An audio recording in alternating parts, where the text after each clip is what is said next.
संत रामपाल जी महाराज एक ऐसे महान संत जिन्होंने अपनी सतभक्ति, तत्व ज्ञान, करुणा और सेवा के बल पर समाज में नई मिसाल कायम की है। संत रामपाल जी महाराज की अगुवाई में उनके सभी सतलोक आश्रमों से समाज कल्याण के अद्भुत कार्यों ने समाज को सुनहरे भविष्य की एक नई उम्मीद दिखाई है। संत रामपाल जी महाराज से नाम दीक्षा लेने के बाद लाखों लोगों की लाइलाज बीमारियां जैसे कैंसर, एड्स आदि ठीक हुई। संत जी के ज्ञान से प्रेरित होकर उनके अनुयायियों ने लाखों यूनिट रक्तदान किया। संत जी ने लाखों बहन बेटियों का दहेज मुक्त विवाह करवाया।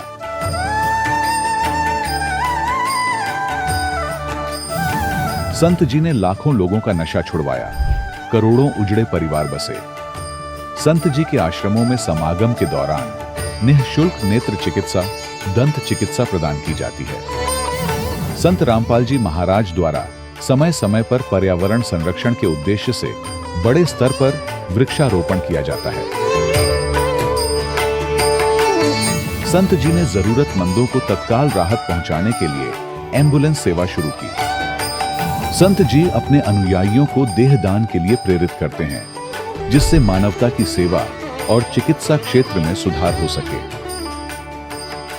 संत रामपाल जी महाराज के सभी आश्रमों में हर रोज निःशुल्क भंडारा आयोजित किया जाता है, जहां हर वर्ग, हर जाति और हर धर्म के लोग एक साथ बैठकर भोजन करते हैं।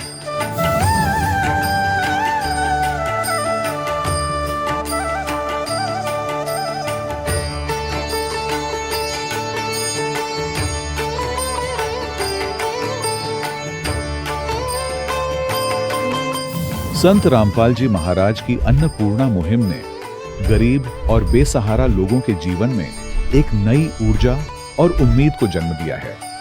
घर घर खाद्य सामग्री और जरूरी मदद पहुंचाकर संत रामपाल जी महाराज ने लोगों को दुख और मजबूरी से लड़ने की ताकत प्रदान की है।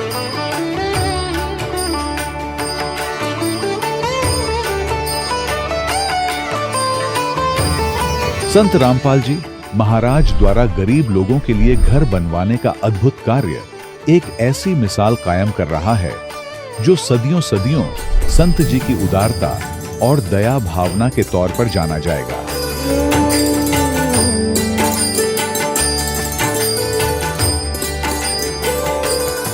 संत रामपाल जी महाराज ने हरियाणा सहित भारत के कई राज्यों में आई भीषण बाढ़ से अनेक गांवों और किसानों को बड़ी राहत दिलाई। तत्काल लाखों फुट पाइप और हजारों मोटर उपलब्ध कराकर किसानों के खेतों और गांवों में भरे बाढ़ के पानी को बाहर निकालकर उनको नया जीवन दान प्रदान किया। आज संत रामपाल जी महाराज को किसानों के मसीहा के तौर पर देखा जा रहा है। जगह जगह उनके लिए सम्मान समारोह आयोजित हो रहे हैं। संत रामपाल जी महाराज के आश्रम में हजारों बुजुर्गों को सम्मान और प्यार के साथ जीवन जीने का अवसर मिलता है। उनके खाने, रहने और स्वास्थ्य की पूरी जिम्मेदारी संत रामपाल जी महाराज उठाते हैं। अनाथ बच्चों के लिए संत रामपाल जी महाराज के सभी आश्रम किसी वरदान से कम नहीं। यहाँ उन्हें शिक्षा, संस्कार और भविष्य के लिए बेहतर अवसर प्रदान किए जाते हैं। चाहे बाढ़ हो, भूकंप या महामारी, संत रामपाल जी महाराज और उनके अनुयायी हमेशा ही जरूरतमंदों के लिए सबसे आगे खड़े रहते हैं। कोविड महामारी के दौरान संत रामपाल जी महाराज के आश्रमों से करोड़ों लोगों के लिए भोजन, दवाइयां और जीवन रक्षक सामग्रियां उपलब्ध कराई गई। चाहे गरीब की मदद हो या किसी शोषित और पीड़ित वर्ग के हक और सम्मान की लड़ाई, संत रामपाल जी महाराज ने हमेशा ही उनकी दबी आवाज को सरकारों तक पहुंचाया है और उन्हें उचित न्याय दिलवाने में अहम भूमिका अदा की है। समाज में आध्यात्मिक और सामाजिक मूल्यों के प्रति जागरूकता लाने में संत रामपाल जी महाराज हर कदम पर मानवता के सच्चे सेवक साबित हुए हैं। संत रामपाल जी महाराज का जीवन हमें सिखाता है कि सच्ची सेवा वही है जो निस्वार्थ भाव से की जाए। आइए हम भी इस महान सेवा के कार्य में इस महान संत से जुड़ें और संत रामपाल जी महाराज से नाम दीक्षा लेकर अपने जीवन को धन्य बनाएं।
पवित्र श्रीमद् भागवत गीता, पवित्र चारों वेद, पवित्र कुरान शरीफ, पवित्र बाइबल, पवित्र गुरु ग्रंथ साहिब, पवित्र कबीर साहिब की वाणी में छुपे हुए गूढ़ रहस्य अर्थात तत्व को जानने के लिए कृपया अवश्य सुनिए जगत गुरु तत्वदर्शी संत रामपाल जी महाराज के मंगल प्रवचन। सत साहिब दर्शकों, मनुष्य अपने जीवन में शारीरिक सुख और मानसिक शांति की तलाश में अपने धर्म में प्रचलित सभी प्रकार की भक्ति साधनाएं करता है, लेकिन फिर भी उसके जीवन में न तो उसे वास्तविक सुख प्राप्त होता है और न ही मानसिक शांति, तो वह निराश हो जाता है और उसका विश्वास डगमगाने लगता है।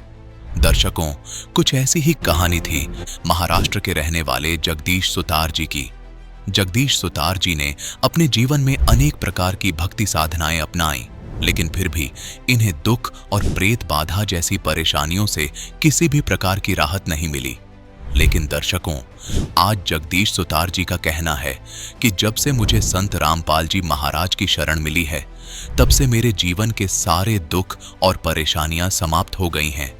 दर्शकों, आखिर संत रामपाल जी महाराज ने इन्हें ऐसी कौन सी दिव्य औषधि दे दी जिससे इनके जीवन के सारे दुख और प्रेत बाधा जैसी परेशानियां छूमंतर हो गईं? दर्शकों, आखिर ऐसा क्या कारण है कि आज जगदीश सुतार जी जैसे लाखों श्रद्धालु संत रामपाल जी महाराज को भगवान मान रहे हैं? दर्शकों, आखिर इसके पीछे की सच्चाई क्या है? आइए सुनते हैं जगदीश सुतार जी की कहानी, इन्हीं की जुबानी। सर नमस्कार। नमस्कार। सर क्या नाम है आपका? जगदीश सुतार। जगदीश जी कहाँ से आए हैं आप? मुंबई से। मुंबई महाराष्ट्र से आप आए हैं। आपसे जानना चाहेंगे कि आप संत रामपाल जी महाराज से कैसे जुड़े? सर ऐसा है, मैं 2004 में मेरा एक दोस्त था, तो उन्होंने बताया कि संत रामपाल जी महाराज पूना में आए हुए हैं, तो बहुत अच्छे महापुरुष है।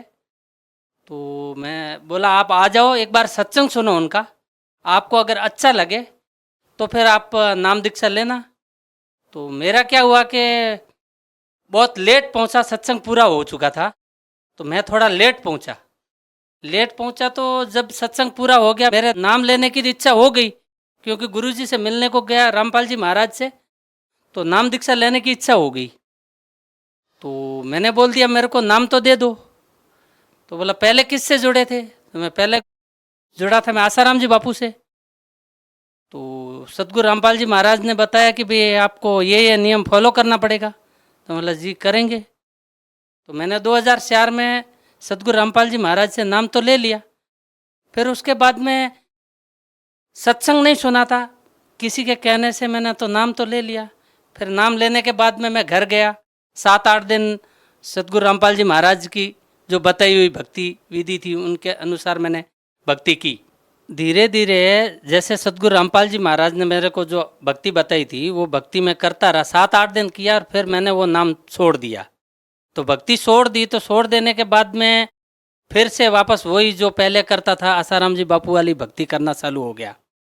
तो आसाराम जी बापू वाली भक्ति करते करते मेरे कष्ट वापस जैसे के तैसे चालू हो गए। तो मैं बहुत दुखी होना चालू हो गया। क्या क्या कष्ट आए आपको?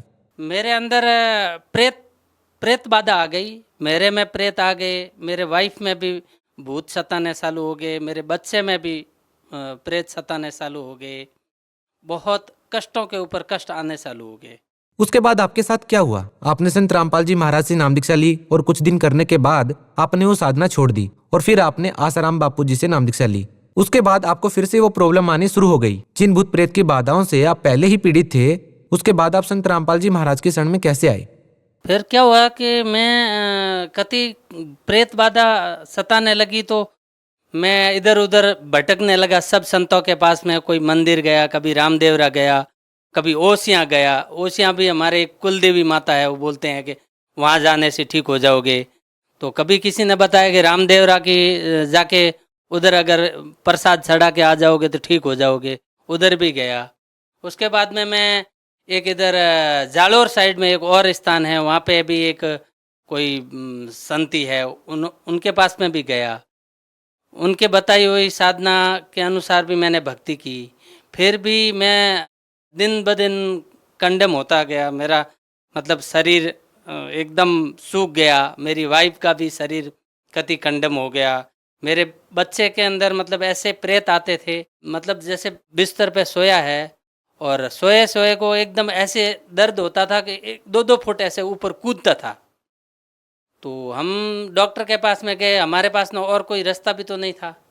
दवाखाने जाते थे, दवाखाने दवा दिला के आते थे, फिर दवा से कुछ फर्क पड़ता ही नहीं था, घर आते ही वही कहानी चालू हो जाती थी।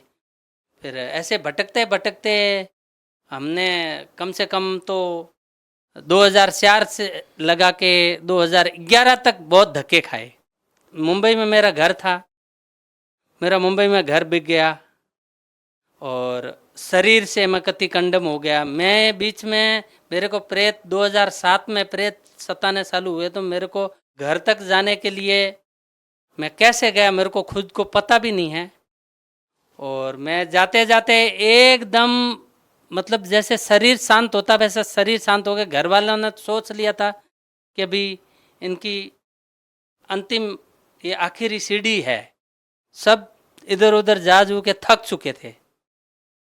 फिर हम लोगों ने सोचा कि अभी क्या करें, विचार ही कर रहे थे। 2007 में मेरे को तकलीफ हुई, तो 2007 के बाद में 4-5 साल मैंने भटका इधर उधर सब संतों के पास में, किसी के पास में साधन दिखा नहीं। तो मेरे दोस्त ने बताया कि भाई तुम 2004 में सदगुरु रामपाल जी महाराज से जो नाम लिया था, वो अगर नाम तुम लेता है तो शायद बच सकता है। मेरे बचने की उम्मीद थी नहीं, मेरे दोस्त ने बताया कि तुम जाके अगर नाम ले लेगा तो शायद तेरी जान बच सकती है। तो मैं 2011 में जून में बच्चों की छुट्टियां हो गई थी, मैं घर आया, घर में सब मेरे माता पिता को सबको पूछ लिया कि भाई अभी मैं क्या करूं। मेरे दिन तो अभी पूरे हो चुके हैं, मैं कति कंडम हो चुका हूं, मेरे को अभी जाना है तो कहाँ जाना है, या तो आप रास्ता बता दो। तो बोला वहाँ जाने से क्या ठीक हो जाएगा। तो बोला ठीक नहीं हो जाएगा तो और कोई जगह है तो आप बता दो, मैं वहाँ जाके आ जाता हूँ। तो 3-4 जगह और कहीं बताया तो मैं वहाँ भी जाके आ गया। तो वहाँ जाके आया तो उधर से भी कोई आराम आया नहीं, तो आराम आया नहीं। मैं बोला मैं तो अभी सदगुरु रामपाल जी महाराज जी के ही शरण में जाऊँगा, वही अभी जो करेंगे मेरा वही करेंगे। तो 13 जून 2011 में मैं सदगुरु रामपाल जी महाराज जी के आश्रम में पहुँचा। वहाँ पहुँचने के बाद में मेरे को अंदर आश्रम के अंदर जाते ही मेरे को राहत महसूस हो गई कि मेरे को अभी ये यहाँ कुछ मेरा अपना भगवान है, ऐसा महसूस होना चालू हो गया। तो मैं 13 जून 2011 में मैंने सदगुरु रामपाल जी महाराज से नाम लिया। नाम दीक्षा लेते ही मेरे शरीर के अंदर एकदम मतलब प्रेत जितने भी कष्ट थे एकदम शांत हो गए। सर, हमने हजारों लोगों के इंटरव्यू लिए हैं। आप पहले ऐसे शख्स हैं जिन्होंने संत रामपाल जी महाराज से नाम दीक्षा ली और नाम दीक्षा लेने के बाद छोड़ भी दी। उसके बाद आप हिंदुस्तान के सभी धर्मगुरुओं के पास गए। 7 साल के बाद आप दोबारा से फिर संत रामपाल जी महाराज की शरण में आए अपने सभी कष्टों का निवारण करवाने के लिए। क्या आपको अभी भी लगता है कि किसी और संत के पास जाना पड़ेगा या जा सकते हैं आप? मेरे को आज तो क्या, मेरे जब तक ये शरीर में श्वास रहेगा तब तक भी मेरे को और कहीं अदर जाने की इच्छा भी नहीं होती है।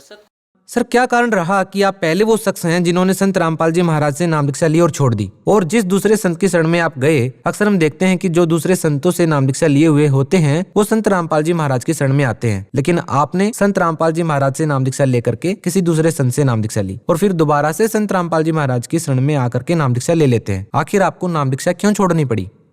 जी ऐसा है, मैंने जो सदगुरु रामपाल जी महाराज जी का सत्संग नहीं सुना था, मेरे दोस्त ने बताया था कि तुम आजा और नाम ले ले। सदगुरु रामपाल जी महाराज जी का ये सत्संग और ये गुरु जी का ज्ञान ऐसा है कि जिसको अगर ज्ञान के जरिए अगर कोई परमात्मा सदगुरु रामपाल जी महाराज जी के शरण में अगर पहुंचता है तो वो शख्स जिंदगी में कभी ये सोच नहीं सकता कि मैं सदगुरु रामपाल जी महाराज को छोड़ के अदर कोई संत के पास में जाऊं। ऐसा कभी लाइफ में वो सोच नहीं सकता। देखिए, आपने बताया कि आपके पूरे परिवार को भूत प्रेत की बाधा थी, आपको बहुत सारी परेशानियां थी। संत रामपाल जी महाराज के अनुयायी कहते हैं कि जब भी संत रामपाल जी महाराज के शरण में वो गए हैं तो उनका नशा भी छूटा है और बहुत सारी समस्याएं, बीमारियां थी वो भी छूटी हैं, वो भी दूर हुई हैं। हम आपसे जानना चाह रहे हैं कि क्या आप पहले कोई नशा करते थे? ऐसे तो सदगुरु रामपाल जी महाराज जी की पहले से ही दया ही रही है, मैंने नशा कोई जीवन में किया नहीं था, फिर भी ये मन रुक नहीं रहा था। कहीं न कहीं कभी न कभार वो कुछ न कुछ गलती कर बैठता था, कभी दारू पी लेता था, तो कभी बियर पी लेता था, कभी किसी के साथ में गलत कर्म भी कर देता था। लेकिन जिस दिन से परमात्मा 2011 में सदगुरु रामपाल जी महाराज से जुड़ा, उसके बाद में तो परमात्मा ने ऐसी दया बख्शी है कि मेरी मन की इच्छा ही नहीं होती है कि मैं अदर कोई संत के पास में जाऊं या नशे के आसपास पे भी जाऊं। सर धन्यवाद। सत साहेब। दर्शकों, अभी आपने सुने संत रामपाल जी महाराज से दीक्षा प्राप्त करके सुखी हुए भक्त के अनुभव। अब देखिए जगत गुरु तत्वदर्शी संत रामपाल जी महाराज के मंगल प्रवचन। और कह रहे थे राम नाम सत्य है, वो कह रहा था जो भाई ने फुर्सत है, तो दूसरे उसके और व्यक्ति कह रहे थे तू ठीक बोल, के सोचेंगे ये करके, अगर मैं ठीक का बोल रहा हूं। तो पुण्यात्माओं, तो यहां क्या बता रहे हैं कि संसारी दी गल्ला चिन्ह नहीं बूझे शब्द जो गहरे नु, ये मुर्दों से ती प्रीत लगावे न जाने सतगुरु मेरे। अब मुर्दों से ती प्रीत कैसे लगावे? एक बाबा था, गांव में रहता था, मर गया, उसकी समाधि बना दी, सारा गांव माथा टेके हुआ, वो खाक देगा।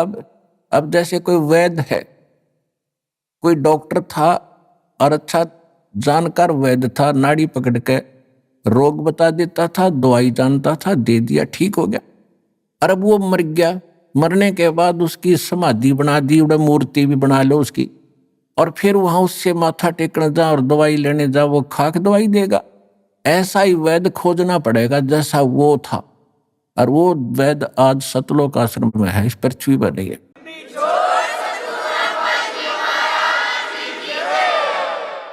अब क्या बताते हैं? श्वेत छतर सिर मुकुट विराज, देखत ना उस चेहरे नु। श्वेत छतर सिर मुकुट विराज, देखत ना उस चेहरे नु। ये ऊंची थड़ियां खेती बोवे, भूल गए नज डेरे। पहले वर्षा के ऊपर निर्भर होता था सारा खेती किसानी। जब ये बाणी बोली थी परमात्मा के बच्चे गरीबदास जी ने, अब उस समय कह रहे थे कि जिसके पास डहर खेत हो, डहर होता है नीचे का, झील का खेत, ऊंचे स्थानों पर वर्षा हुआ जल भी वहां आ जाता है उस नीचे के स्थानों में। और डहर एक उपजाऊ जमीन होता है। थलियों पर तो मनमाने किले में ओवे 5 मन गेहूं बाजरा मुश्किल थे, जब वर्षा हो जाता है वो भी, और नीचे हो जा 50 मन किले में 60 मन। तो परमात्मा कह रहे हैं कि जिन साधनाओं को आप कर रहे हो और जिन देवताओं को, जिन भगवानों को आप इष्ट मान के पूज रहे हो, ऐसा कर रहे हो जैसे ऊंची थलियों पर खेती बो के तुम धनी बनने की इंतजार कर रहे हो, कोशिश कर रहे हो। और ये जो हम साधना बताते हैं, हम जो कबीर भगवान बताते हैं, ये समझ लो डहर है आपका, डहर वो उपजाऊ जमीन है। 1 मन गेहूं डालोगे तो 70 मन देगा आपने।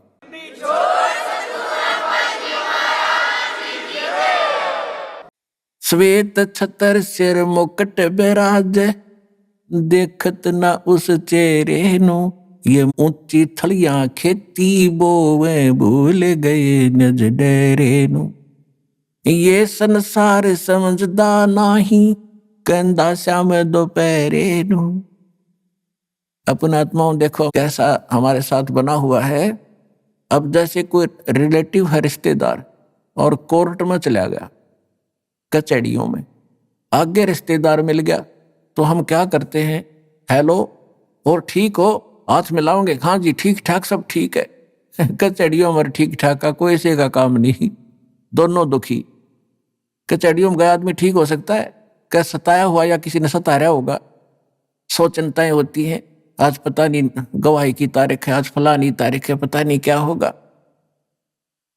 परमात्मा कहते हैं आपने तो काल की भांग पी रखी है। जैसे कोई रिश्तेदार मेडिकल में, कोई बच्चा बालक बीमार है, मिलने जाते हैं रिश्तेदार, हाथ मिलाओगे और ठीक ठाक, हाँ पर ठीक है सब, बाकी हो बालक का तकलीफ गड़ी है, फिर खाक ठीक है, लड़का मरना हो रहा, बोला वो और तो ठीक ठाक है। तो यहां परमात्मा कहते हैं तुम इस ठीक ठाक को समझ नहीं सके। ये ठीक क्या है यहां पर?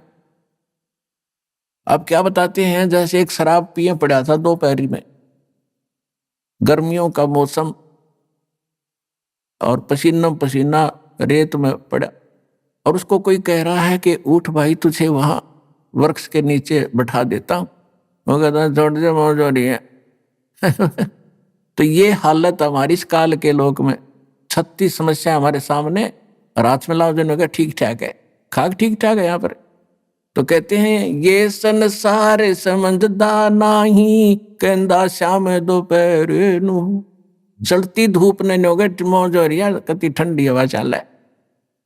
ये संसार समझदा नाही, कहंदा शाम दोपहर, दोपहर की आग में नोकर सीलक सी है। गरीब दास ये वक्त जात है, रोगे इस पैरे, कि याद कर रोया करोगे इस मनुष्य जीवन जो हाथ तो चलाएगा गलत साधना करके या बगैर साधना के। जैसे कुत्ता रोया कर रात में, उसका एहसास होता है कि मेरे से गलती बन गई।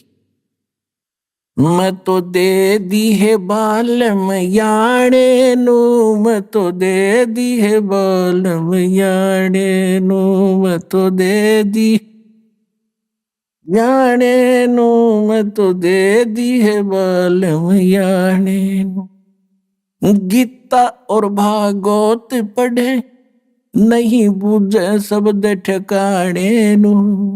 गीता और भागवत पढ़े, नहीं बूझे शब्द ठिकाने नू। मन मथुरा दिल द्वारका नगरी, क्या फिर बरसाने नू। मैं तो दे दी है बालम याणे नू, मैं तो। जब फुरमान धनी का आवे, को राखे घर जाने नू। जब फुरमान धनी का आवे, कौन राखे घर जाने नू।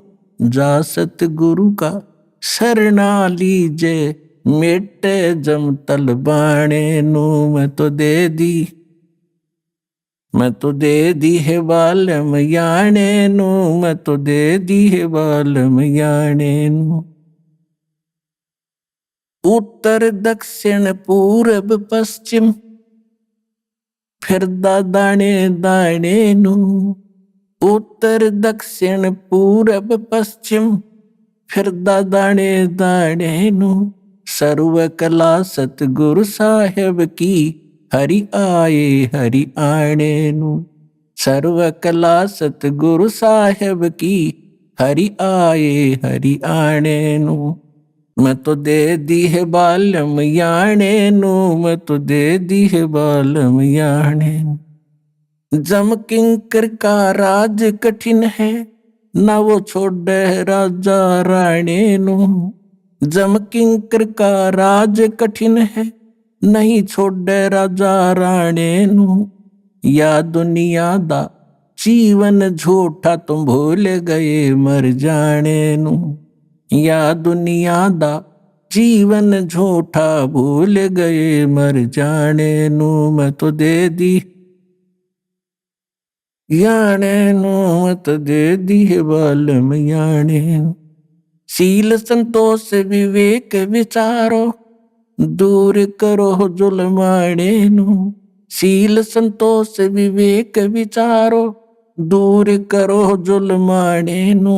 ज्ञान दराज ध्यान दी तुरिया, कोई जाने पान रसाणे नू। मैं तो दे दी है बालम याणे नू, मैं तो दे दी है बालम याणे नू। मैं तो दे दी। महल कपाट सतगुरु ने खोले, अमी महारस खाने नू। महल कपाट सतगुरु ने खोले, अमी महारस खाने नू। गरीब दास सुन भंवर उड़ावे, गगन मंडल रम जाने नू। मैं तो दे दी है बालम याणे नू, मैं तो दे दी है बालम याणे नू। अब क्या बता रहे हैं गरीबदास जी? गीता और भागवत पढ़े, ना बूझे शब्द ठिकाने नु।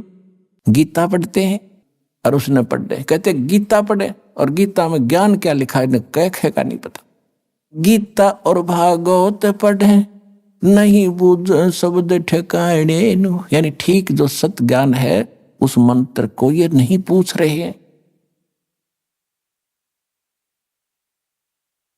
अब क्या बताते हैं, जब फुरमान धनी का आवे, को रख घर जाने नु, और जा सतगुरु का शरणा ले लो, जो मेटे जम तल बाणे नु। अब क्या बताते हैं कि जब तुम्हारा समय पूरा होगा मनुष्य जीवन, अब यम के दूत आपको लेने के लिए आएंगे। आप चाहे शिव के पुजारी हो, चाहे विष्णु के, चाहे माता दुर्गा और किसी के भी, चाहे ब्रह्म के और चाहे पर ब्रह्म के, आपको कोई नहीं रोक सकता। उस समय आपको जाना ही पड़ेगा। और यदि आप परमेश्वर कबीर जी की शरण में इस दास के माध्यम से आ जाओगे, परमात्मा उसको भगा देगा, छोड़ो अब ये मेरा बच्चा है, तुम इसमें कुछ नहीं मांगते। आपने बहुत से भक्तों के अनुभव सुने हैं, जब यम के दूत आते हैं, एक भक्त कह रहा था जी मैं सौपन सोच रहा था, रात में मेरी मृत्यु होगी। 3-4 मैंने दिखाई दिए काले काले से, वो कहने लगे आजा मेरे साथ। 2 थे वो और हमारे साथ चल। मैं उनके साथ चल पड़ा। भाई क्या बात है, चलो कहाँ चलेंगे। बहुत ऊंचे ले गए मेरे को। मैंने पूछा भाई कहाँ ले जा रहे हो, कि धर्मराज के पास ले जाएंगे तुझे। और फिर क्या करोगे, फिर जैसा उनका आदेश होगा वैसा करेंगे। नरक में डालना होगा नरक में डाल देंगे, और गधा कुत्ता बनाना होगा तो वहां भेज देंगे। तो उसने सोचा मैं मर गया क्या, कहने लगा हाँ मर लिया तू। तो भी मैंने तो नाम ले रखा है, मैं तो कबीर साहब का शिष्य हूँ। गुरुजी हमें बताते रहते हैं कि काल के दूत तुम ले जा नहीं सकते, तुम कैसे लाए मेरे को। मैं नहीं जाता, कहने मैं वहीं खड़ा हो गया और निकट जा लिए थे धर्मराज के दरबार के बाहर खड़े। ने बोला ना जाओ अंदर। उन गेला में गुट्टम गुट्टा झगड़ा होगा दोनों के साथ। तो उसने एक कहने लगा भाई पहले पूछता फाइनल कर ले, कदे हम इसके लखाम का खस्से जावे, एक बार जा वेरीफाई करके आ तू। वो उसके मेरे पास एक रह गया, एक अंदर गया। और उसने जाकर पूछा जी ऐसे ऐसे एक व्यक्ति को लाए हैं जैसा आपका आदेश हुआ था। और वो कहता मैं तो नाम ले रखा है। और कबीर भगवान से परमात्मा का कहते वो बैठा था, दाढ़ी सी वाला बड़ा सा आदमी, दिखा बिला मेरे को झांकी में गए। उसने उठा के देखी, वही घनी उलट सुलट करके बोला रहा कित ले आए ना, मन ने भी मरवाओगे तुम, छोड़ के आओ इसको तो वापस। तो वहीं से पटक दिया वापस, इतना ऊंचा पटक दिया बेरहम होने जैसे। और मेरी घीघी बंदरी वापस आ, एकदम उठा तो काफी देर तक मेरा शरीर शिथिल था, हिल टुल नहीं रहा था, पसीना शरीर मारा। तब यदि ये घटना ना घटती और मैं ठीक ठाक उठ ले जाता तो शायद मैं इसको केवल सौपन मानकर भूल जाता। अब उसके बाद मेरी और ज्यादा लगन बन गई भगवान में। तो यहाँ गरीबदास जी कहते हैं कि जब फुरमान धनी का आवे, को रखे घर जाने नो, जा सतगुरु का शरणा लीजे, जो मेटे जम तल बाणे नु। जो जम का तलबाना यानी जो आदेश आता उसको कैंसिल कर दे, भाग जाओ, ये मेरा भक्त है, मेरी मर्जी से ये यहाँ से जाएगा। कहते हैं ऐसे सतगुरु की शरणा लो। और वो सतगुरु, वो संत, उस परमात्मा की कृपा से दास रामपाल दास के पास वो मंत्र, वो शक्ति है भगवान की दी। अब आगे क्या बताते हैं, उत्तर दक्षिण पूर्व पश्चिम फिर दाने दाने नु, और सर्व कला सतगुरु साहेब की, हरि आए हरि आने नु। एक भक्त कह रहा था जी अभी मुझे, अब दास तो पता नहीं कितने भक्तों से मिलता है, उनकी प्रार्थना होती है। दास तो एक नौकर है, पीएन है उस परम पिता का, कबीर भगवान का। आपकी अर्जी आती है, दास का काम उसकी मेज पर रख देना है। किसकी सुनाई होती है किसकी ना होती है वो जाने। एक भक्त ने कहा जी मैं विदेश जाना चाहता हूँ, अमेरिका का वीजा चाहता हूँ, और बन नहीं रहा, मैंने सारे प्रयत्न कर लिए। मैंने कहा बेटा विश्वास करेगा तो यहीं तेरा अमेरिका बना देंगे। तो उसका वो काम बना नहीं, इसलिए या जैसा भी वो रह गया, नहीं गया। अब 2 महीने पहले वो कह रहा था जी जो आपने वचन बोले थे आज मेरा यही अमेरिका बन गया, सारे सुख हो गए। और जो प्लाट था एक वो किसी ने दबा रखा था वो भी मिल गया, काफी कीमती था। तो यहाँ परमात्मा गरीबदास जी कह रहे हैं पूर्व पश्चिम उत्तर दक्षिण फिरदा दाणे दाणे नु, और सर्व कला सतगुरु साहिब की हरियाई हरियाणे नु। सारे सुख देगा तुम्हें, मोक्ष देगा।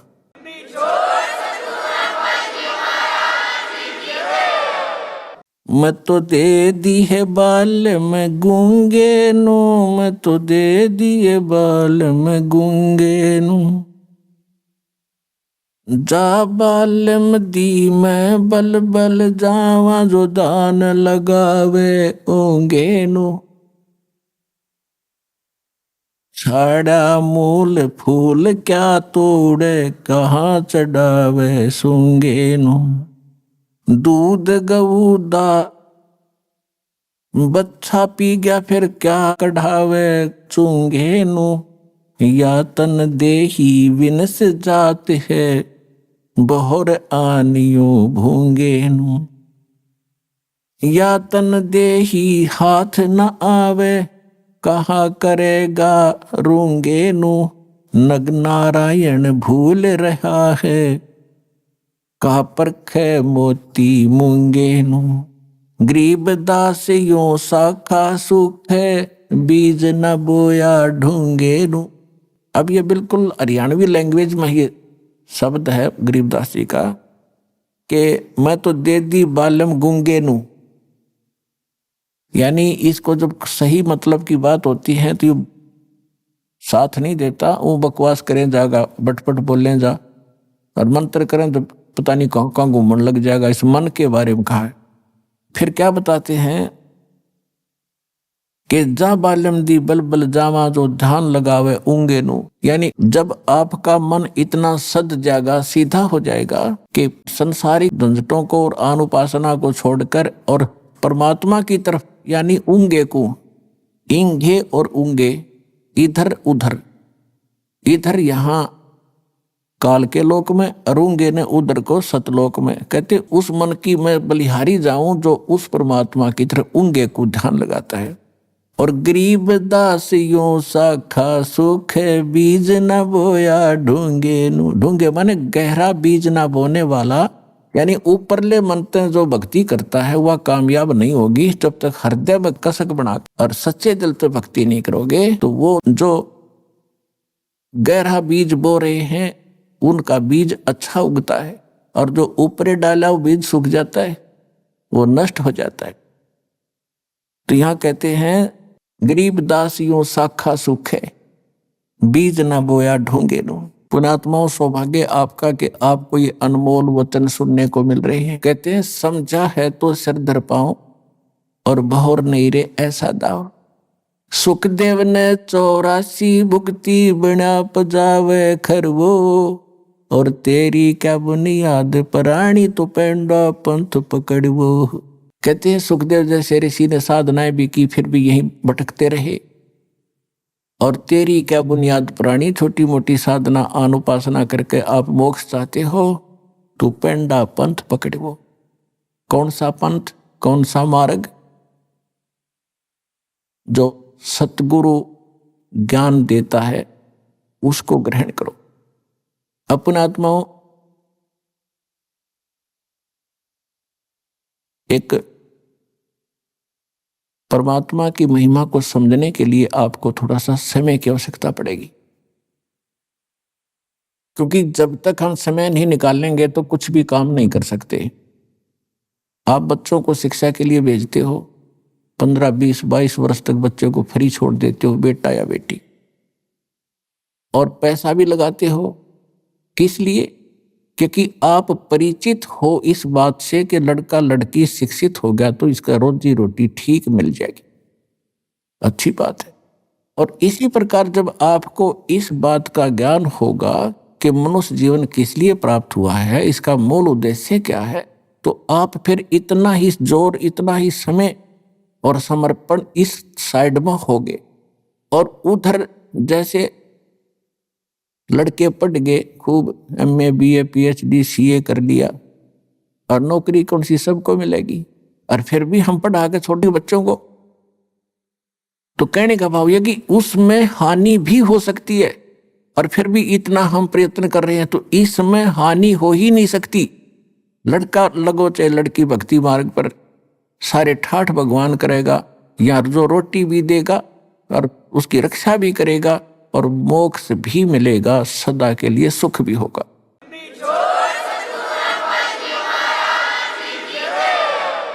अब जैसे ये दास देख रहा है, छोटे छोटे बच्चों को लेकर के माताएं यहां पर पहुंच रही हैं इतनी गर्मी और सर्दी के अंदर, और कितनी कितनी दूर से आते हैं। ट्रेन के अंदर कितनी भीड़ होती है, 2-2 दिन लग जाते हैं, दूर से आने वालों के 24-25 घंटे लग जाते हैं, 20-20 घंटे लग जाते हैं। तो ये क्यों आ रहे हैं?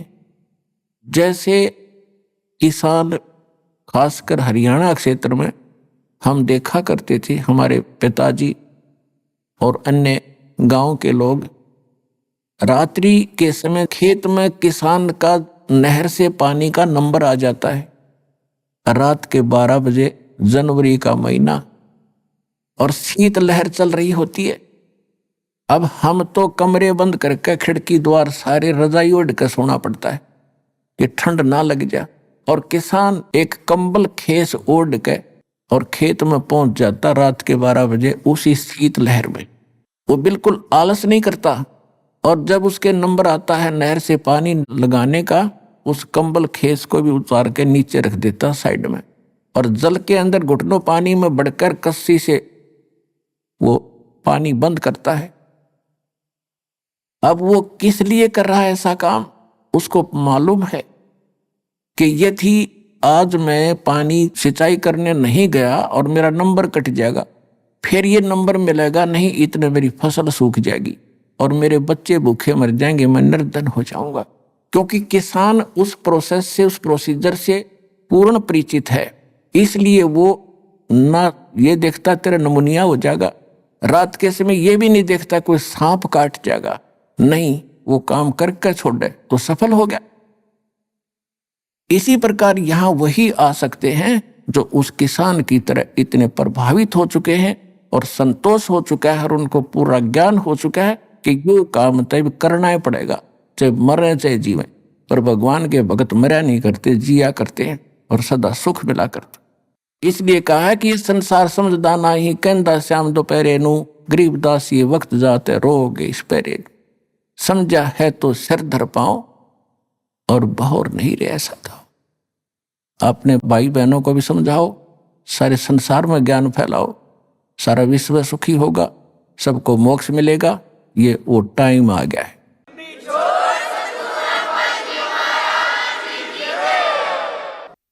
परम पिता परमात्मा पूर्ण ब्रह्म सारी सृष्टि के रचनहार कबीर देव जी, कबीर साहिब जी की असीम कृपा से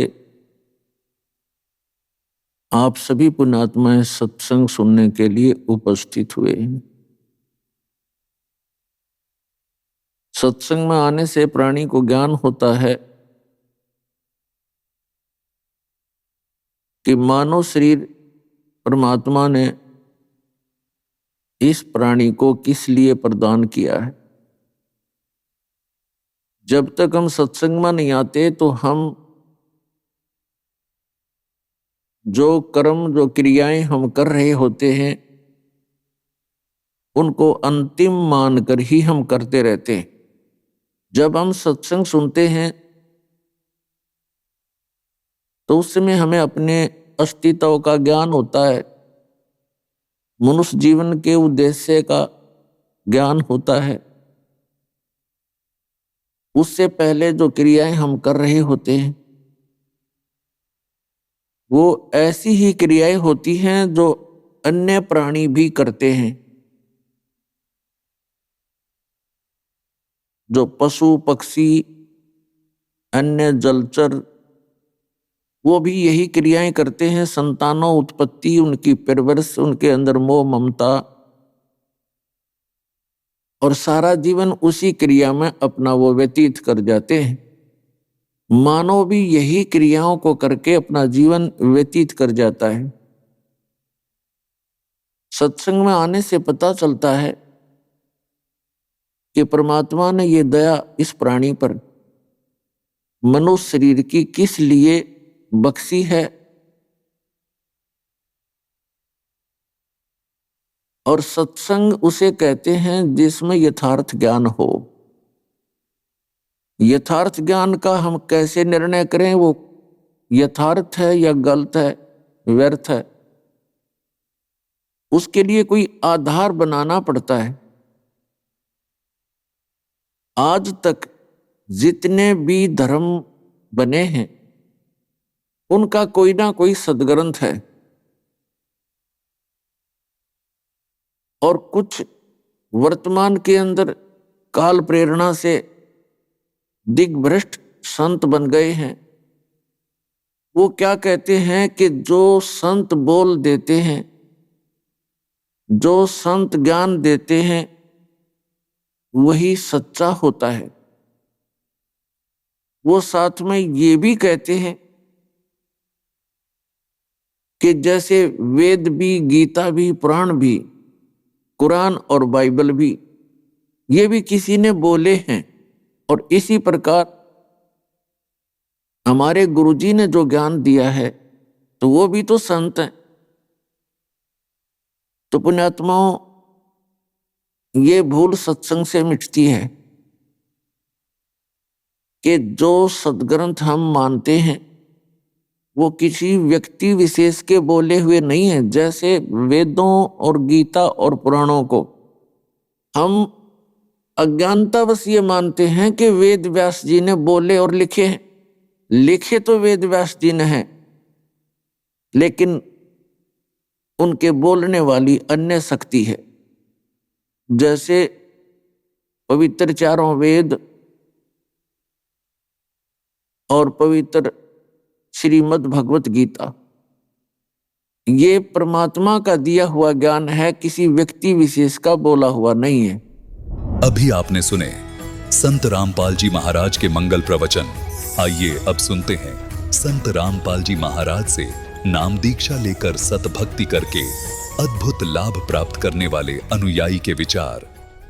दर्शकों, जीवन में सच्ची आत्मिक शांति और आध्यात्मिक लाभ की प्राप्ति केवल एक पूर्ण गुरु के मार्गदर्शन से ही संभव है। परंतु बहुत सारे साधक इस खोज में शास्त्र विरुद्ध साधनाओं और नकली धर्म गुरुओं के जाल में फंस जाते हैं, जिससे उनका कीमती जीवन व्यर्थ चला जाता है। ऐसी ही एक सच्ची कहानी है खंडवा मध्य प्रदेश के सुनील कुमार जी की, जिन्होंने पहले देवी देवताओं की पूजा की और फिर राधा स्वामी पंथ में 7 वर्षों तक भक्ति की, लेकिन फिर भी मन को सच्ची शांति नहीं मिली। एक दिन उनके जीवन का सबसे महत्वपूर्ण क्षण आया जब उन्हें संत रामपाल जी महाराज के रूप में पूर्ण गुरु की प्राप्ति हुई। नाम दीक्षा लेने के बाद उनका जीवन कैसे बदल गया, कैसे संत रामपाल जी महाराज के आशीर्वाद से उनके जीवन की कई समस्याएं समाप्त हुईं। आइए सुनते हैं सुनील कुमार जी के इस अद्भुत आध्यात्मिक सफर की कहानी, उनकी अपनी जुबानी। नमस्कार सर। नमस्ते सर। सर क्या नाम है आपका? सुनील दास है, दास का नाम। सुनील दास जी, आप कहाँ के रहने वाले हैं? हम मध्य प्रदेश के खंडवा जिले से रहने वाले हैं सर। सर संत रामपाल जी महाराज से नाम दीक्षा आपने कब ली? सर 6/7/2013 में संत रामपाल जी महाराज की शरण में गए सर। सर संत रामपाल जी महाराज से नाम दीक्षा लेने से पहले क्या आप कोई भक्ति साधना भी करते थे? जी सर, भक्ति साधना तो वही करते थे जो परंपराएं के परिवार में चला करते, लेकिन उनसे हमें कोई लाभ नहीं मिला सर। उसके बाद सर हमारे गांव में एक सत्संगी राधा स्वामी जी के भगत जी थे, तो उनके यहाँ सत्संग चल रहा था, तो हम अपने खेती के कार्य से उनके घर पर चले गए। तो वहाँ पर एक भजन उन्होंने गाया कि चेतो मेरे प्यारे तेरे भले की कहूँ, और गुरु तो पूरा ढूंढ तेरे भले की कहूँ। तो हमने सोचा सर हमारे बारे में कोई कह रहा है कि भाई चेत, जब भाई तुम्हारे में भले की बोल रहा हूँ, तो हमें वो ज्ञान बहुत अच्छा लगा सर।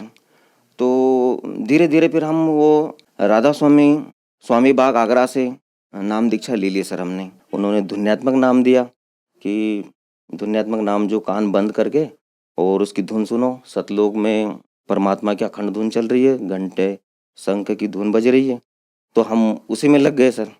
तो वो भक्ति हमने थोड़े दिन की, तो हम थोड़े दिन तक हमें अच्छा लगा, लेकिन धीरे धीरे जैसे हम भक्ति करने लगे ज़्यादा, तो हमें कुछ मतलब उसमें आनंद नहीं आ रहा है। मतलब साधना करते करते हम थोड़े डिस्टर्ब होने लग गए। राधा स्वामी में ज्ञान ये भी हमने सुना है कि वक्त के गुरु से ही हमारा मोक्ष होगा, क्योंकि वक्त गुरु की बड़ी महिमा गाई गई है कि वक्त के गुरु से ही हमें मोक्ष मिलेगा। तो वक्त के गुरु की खोज फिर हम अब कहाँ करें, क्योंकि विश्व में सबसे बड़ा पंथ राधा स्वामी पंथ है, जो पूरे विश्व में फैला हुआ है और लाखों करोड़ों अनुयायी हैं। तो कुछ राधा स्वामी पंथ के जो हमारे पुराने साथी थे, उनसे हमने पूछा कि भाई हमें तो बहुत तकलीफ होती है यार, हम भक्ति भी करते हैं फिर भी मन नहीं लगता। तो बोले भाई गुरु जी से ऐसे ही परमात्मा से बर्दाश्त की ताकत मांगो तो कर्म कटेंगे। फिर थोड़े दिन बाद ऐसे लगा कि यार ये क्या है भाई, धीरे धीरे मतलब हम नास्तिकता की तरफ चले गए। सर आपने बताया कि पहले आप देवी देवताओं की पूजा करते थे, उनसे आपको कोई लाभ नहीं मिला। फिर आप राधा स्वामी पंथ में गए, वहाँ आपने 7 साल तक भक्ति की, लेकिन वहाँ पर भी आपको कोई लाभ नहीं मिला। तो फिर आप नास्तिकता की ओर चले गए। आपने वहाँ पर सुना था कि भक्त गुरु से मोक्ष होगा, भक्त गुरु से पाप कटेंगे। तो क्या आपको भक्त गुरु मिला? संत रामपाल जी महाराज के रूप में पूर्ण परमेश्वर कबीर साहब के अवतार संत रामपाल जी महाराज वक्त के संत सदगुरु और पूर्ण गुरु हैं, कि उनके सारे प्रमाण हैं। सब राधा स्वामी पंथ का तो कोई इतिहास में नाम ही नहीं इनका। जो शिव दयाल जी महाराज है, इनके तो कोई गुरु नहीं है और ये खुद हुक्का पीते हैं। तो कहीं से भी देखो, जैसे हमारे श्रीमद् भगवत गीता है, वेद है, जो भी महापुरुषों की जिन्होंने सतलोक पहुँचे हैं, जिनका मोक्ष है, उनके इतिहास में कई राधा स्वामी का वर्णन नहीं है। अब राधा स्वामी पंथ में तो सब जगह से वाणियाँ ले रखी उन्होंने, दादू साहब की ले ली, मल्लुकदास जी की ले ली, कबीर साहब जी की ले ली, नानक जी की वाणी ले ली। तो ये तो राधा स्वामी पंथ सर ये कोई मतलब ये मोक्ष का मार्ग वाला पंथ नहीं है, और ना ही ये जो नाम जाप करते हैं, इस नाम से कोई मोक्ष नहीं होगा। राधा स्वामी पंथ में एक भगत जी थे, मतलब उनके शिष्य थे, वो बहुत भक्ति करते थे, 2-2 3-3 घंटे भक्ति करते थे। उनका नाम लक्ष्मी नारायण दास है। उनके कोई रिश्तेदार थे, तो उन्होंने बताया यार भैया वो राधा स्वामी पंथ में वो अपने जो लक्ष्मी नारायण जी हैं, उन्होंने और गुरु बदल लिए। तो हमने सोचा यार विश्व में सबसे बड़ा पंथ तो राधा स्वामी पंथ है, और वो भी स्वामी बाग आगरा से, क्योंकि सारे जितने पंथ निकले वो स्वामी बाग आगरा से ही निकले हैं। तो इन्होंने और ऐसा कौन सा गुरु बदल लिया कि ऐसे व्यक्ति के पास मैं जरूर जाऊंगा। तो सर हम वो हमारे जो भगत जी उनके पास गए, उनसे पूछा, तो परमात्मा की सिद्ध दया हुई संत रामपाल जी महाराज जी की कि वो भक्ति बोध और देखी। तो हमने हमारे जो कंसेप्ट थे वो क्लियर हो गए। हमने उनको बोला कि भाई हमको भी नाम दीक्षा लेना है। बोले आप ये पुस्तक पढ़ो और चैनल पे सत्संग सुनो। अब हमने सत्संग चालू किए, तो उसी दिन संत रामपाल जी महाराज जी ने वो शिवदयाल जी के बारे में जीवन चरित्र बताया उनका, कि शिवदयाल जी तो बुक्की में भूत बन के बैठे हुए हैं। तो हमारा तो दिमाग खराब हो गया कि यार ये संत डायरेक्ट ऐसे बोल रहे हैं, तो इनके पास बहुत बड़ा ज्ञान है, नहीं तो ऐसा कोई नहीं बोल सकता है, क्योंकि इतनी बड़ी बात बोलना कोई आम व्यक्ति नहीं बोल सकता, ये बहुत बड़े महापुरुष है। तो धीरे धीरे हम ऐसे उनके सत्संग सुनते रहे सर। तो 8 दिन लगभग हमने सत्संग सुने। फिर हमने संत रामपाल जी महाराज जी के जो शिष्य थे उनको बोला कि भगत जी हमको नाम दीक्षा लेनी है। तो फिर वो बोले चलो ठीक है भगत जी, हम नाम दीक्षा लेते हैं। तो ऐसे हमने 6/7/2013 को संत रामपाल जी महाराज की दया हुई हमारे ऊपर। सर हमने सुना है कि जो भी श्रद्धालु संत रामपाल जी महाराज से नाम दीक्षा लेते हैं, उनको बहुत सारे लाभ प्राप्त होते हैं, चाहे वो आध्यात्मिक हो, भौतिक हो, शारीरिक हो या मानसिक हो। तो क्या आपको भी कोई लाभ प्राप्त हुए? क्योंकि पहले आप बहुत ज्यादा दुखी थे। सर लाभ तो यही हुआ कि सर जो आत्मा को सबसे पहले तो यही चाहते कि मनुष्य जीवन मेरा सफल हो गया सर, क्योंकि मुझे पूर्ण परमात्मा के रूप में संत रामपाल जी महाराज जी मिले हैं, भक्त गुरु, सच्चा संत मिले हैं, सच्चा ज्ञान मिला और सच्चे नाम मिले। तो सबसे बड़ा लाभ तो यही है सर मानव जीवन के लिए। हमें पहले साइनस की समस्या थी, तो उसके लिए हम बहुत सारे डॉक्टरों के पास हमने इलाज भी करवाया, फिर आखिर में उसका ऑपरेशन भी करवाया। साइनस की समस्या थी, नाक से पानी आता था और नाक से पानी आना। फिर दोबारा डॉक्टर के पास गए, तो डॉक्टर बोले, इंदौर में सरकारी अस्पताल में गए, तो उन्होंने बोला सर आपका फिर से ऑपरेशन होगा, क्योंकि आपका ऑपरेशन ठीक नहीं है। तो मैंने बोला सर ऑपरेशन तो करवा लेंगे, पर इससे फ़ायदा होगा, अब दोबारा तो नहीं हो बीमारी? बोले नहीं सर इसकी गारंटी नहीं हम लेते। तो मैंने बोला गारंटी नहीं लेते हो तो सर मुझे ऑपरेशन करवाने से क्या फ़ायदा है, मैं नहीं ऑपरेशन कराऊंगा, मैं ऐसे ही मर जाऊंगा तो अच्छा रहेगा सर। तो संत रामपाल जी महाराज की दया से अब वो ठीक है और मुझे साइनस की ऐसी कोई प्रॉब्लम नहीं है, मैं स्वस्थ हूँ। और मेरा जो बेटा है वो सीएस की जो एंट्रेंस एग्ज़ाम देने के लिए इंदौर गया था, तो वहाँ पर एक सब्जेक्ट में वो फेल हो गया। बोले पापा मैं फेल हो गया हूँ एक सब्जेक्ट में क्योंकि मेरे बहुत कम नंबर है। हमने बोला संत रामपाल जी महाराज जी चाहे जो कर सकते हैं तो आप परमात्मा पे विश्वास रखो, संत रामपाल जी महाराज जी पे विश्वास रखो और अपनी भक्ति करते रहो और संत रामपाल जी महाराज के द्वारा जो बताई गई सेवा साधना है वो करते रहो। तो सर 2 महीने तक हमारा बच्चा घर पे रिजल्ट जो आएगा उसका इंतज़ार करता रहा। फिर जब उसका रिजल्ट आया तो सर वो खंडवा जिले में फर्स्ट नंबर पास हुआ सदगुरु रामपाल जी महाराज जी की दया से। और 2 दिन तक पेपर में उसकी फ़ोटो आई तो हम भी हैरान हो गए कि ये बोल रहा था मैं फेल हो जाऊंगा और अब ये फर्स्ट नंबर पास हो रहा है। तो सर इससे बड़ा चमत्कार और क्या होगा सर हमारे साथ। और उसके बाद हमारी पत्नी है रेखा पटेल, वो भी संत रामपाल जी महाराज जी से नाम दीक्षा लिए हुए हैं। तो एक बार क्या हुआ कि वो चाय बना रही थी और चाय गैस पे से चाय रख दी और अचानक दूसरे कार्य में वो चले गए सामान लेने, तो उसमें पता नहीं छिपकली कैसे गिर गई, उनको भी पता नहीं था ना, किसी को नहीं पता था। अब चाय उबाल हो गई पूरी और चाय उन्होंने पी ली, मैं थोड़ा बाहर चले गया था तो उन्होंने सोचा मैं इनको बाद में दे दूंगी, तो पहले उन्होंने चाय ले ली और चाय पूरी वो पी गए। फिर बाद में जब मैं उधर से बाहर से आया तो उन्होंने मेरे को चाय दी, तो जैसे चाय डाली तो उसमें इतनी बड़ी छिपकली भी गिर गई। तो हम हैरान रह गए, उनके यार छिपकली, तो मैंने तो चाय पी नहीं, हमारी जो पत्नी है उन्होंने चाय पी ली थी तो वो भी घबरा गई। मैंने बोला छिपकली के शरीर में तो बहुत जहर होता है और ये तो पूरी उबल चुकी है। तो मैंने बोला हम परमात्मा संत रामपाल जी महाराज जी की शरण में है, आप चिंता मत करो, गुरु जी ने जो हमें प्रसादी और अमृत जेल दिए, गुरु जी को दंडवत प्रणाम करो, कुछ नहीं होगा। और किसी को बताना नहीं है अभी, क्योंकि हम बताएंगे तो हमें विचलित कर देंगे, तुमको डॉक्टर के पास ऐसा करो। भगवान पे विश्वास रखो, संत रामपाल जी महाराज जी सब ठीक करेंगे। तो ऐसा ही हुआ। हमारी पत्नी है, उन्होंने परमात्मा पे विश्वास रखा संत रामपाल जी महाराज पे और उनको कुछ भी नहीं हुआ, शाम तक वो ठीक हो गए। तो ये लाभ मिले सर हमें। और हमारी जो खेती थी तो सर हमारी फसल बहुत ख़राब हो रही थी, तो हमने सोचा ये फसल ख़राब हो जाएगी तो हम बच्चों की फीस कैसे भरेंगे। तो मन ही मन हम बहुत दुखी हो रहे थे। फिर हमने सोचा संत रामपाल जी महाराज से प्रार्थना लगाई, तो गुरु जी संत रामपाल जी महाराज के आदेश आया कि भाई परमात्मा दया करेंगे।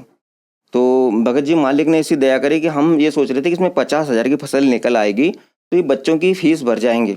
तो मालिक ने संत रामपाल जी महाराज जी ने ऐसी दया करी कि उसी खेत में वो फसल 1,20,000 की निकली, जबकि मेरे को उम्मीद नहीं थी कि इसमें 50,000 की फसल निकले, तो उसमें 1,20,000 की फसल निकली। अब ये देखो कितना बड़ा चमत्कार संत रामपाल जी महाराज के द्वारा हुआ हमें।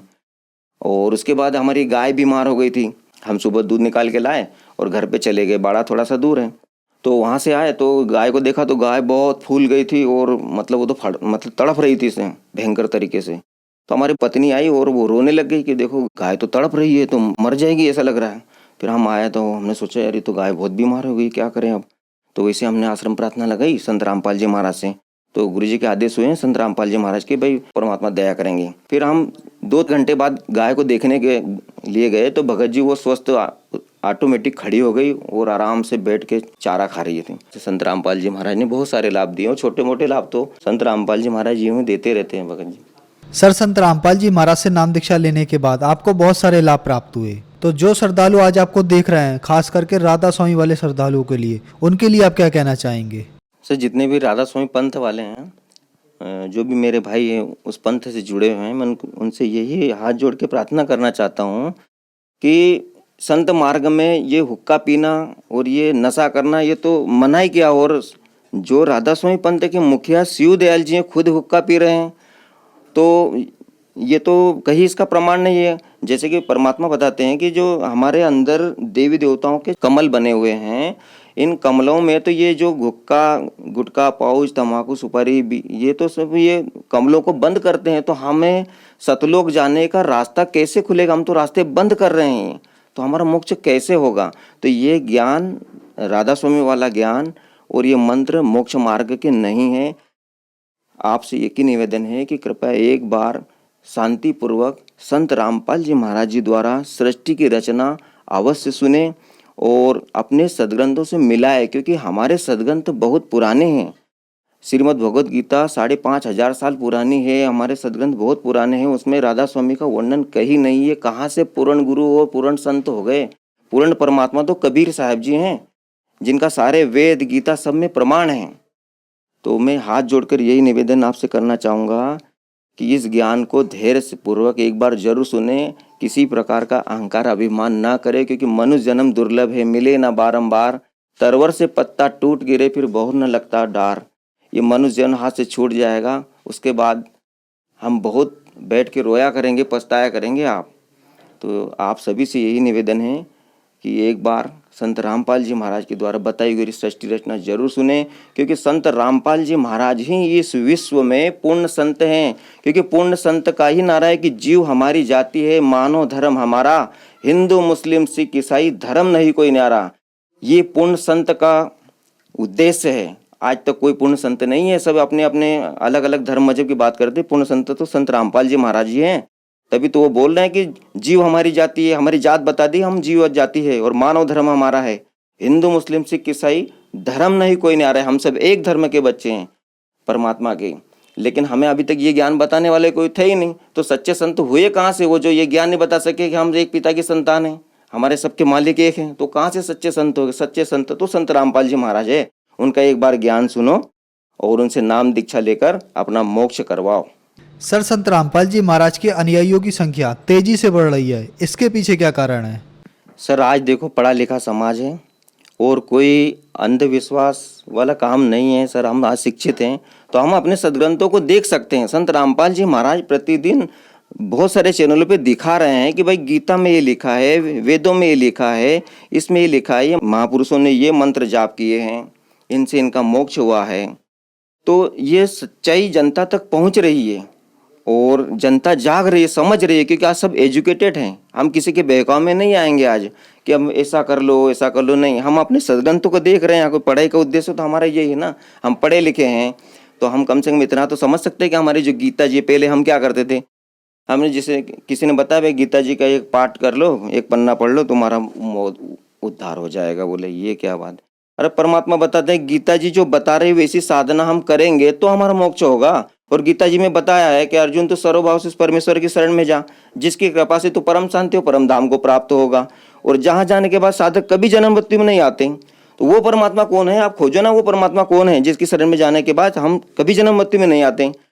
उस परमात्मा की जानकारी संत रामपाल जी महाराज जी बता रहे हैं कि वो पूर्ण परमात्मा है जो तीनों लोकों में प्रवेश करके सबका धारण पोषण करता है। वो परमात्मा अविनाशी है। उसकी जानकारी सिर्फ तत्वदर्शी संत बताते हैं। वो ज्ञान सिर्फ और सिर्फ पूरे विश्व में संत रामपाल जी महाराज जी के पास है, जिन्होंने अपने सदग्रंथों को हम मानव समाज को बहुत प्रेम से और बहुत अच्छे से समझा रहे हैं। आप एक बार उनका सत्संग जरूर सुने। सर, संत रामपाल जी महाराज से नाम दीक्षा कैसे ली जा सकती है? सर, संत रामपाल जी महाराज जी से नाम दीक्षा लेने के लिए आज तो संत रामपाल जी महाराज ने ऐसी दया कर दी है कि जगह जगह हर जिले में नामदान सेंटर खोल रखे हैं। आप जहां पर भी हो तो जो टीवी चैनल पे नीचे पीली पट्टी पे नंबर चलते हैं, उन नंबरों पर आप फ़ोन लगाकर आप संपर्क कर सकते हो कि आपके नज़दीकी जिले में कहाँ पर नामदान सेंटर है, वहाँ पर आपको निःशुल्क नाम दीक्षा प्राप्त होगी संत रामपाल जी महाराज द्वारा। धन्यवाद सर। धन्यवाद सर।